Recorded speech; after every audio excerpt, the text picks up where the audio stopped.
بسم الله الرحمن الرحيم waxaan ku sugannahay magaalada tan Mombasa agagaarka xaafadda la yiraahdo Makadara ee Masjid Ali agtiisa xeebtaas ayaan soo booqanay halkaas oo aan jabiga aad u jeedin maantana axad ay tahay taariikhda 17 bisha 2001 sanadka 2023 taas waxaan ii dheer oo ii hayaa maanta waxaan la kulmay gabadha walaasheen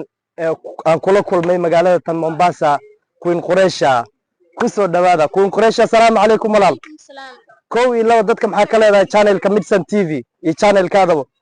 dadku waa salaama meel buudnid daclada ka joogan waa salaama in leeyahay abalinga adigana maxaa leedahay walaal inkastoo mikrofoonka u dhiib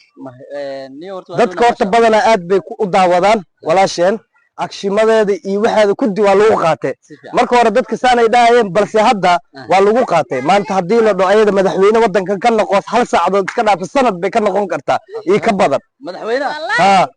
adag ruux malay ninka bacda ku giliyay qoranta isku soo taagaa madaxweyne hadda ku bilaawto u taaganay hadda magaaladan maxaa la rabaa inaad si fiican u lultaan rabaa magaaladan ma aragtay dadka joogo dhan kuwan camalna iska yeerto way ku jaapa inaad dhahdo nin walba su'aal weydiis mid horta galeyda maalin dhawita taas waan saaxan waynaan ku yiri ma sha Allah dadka tii galeyda oo Bumwani Nairobi aan ku arkay ninkii sabuulka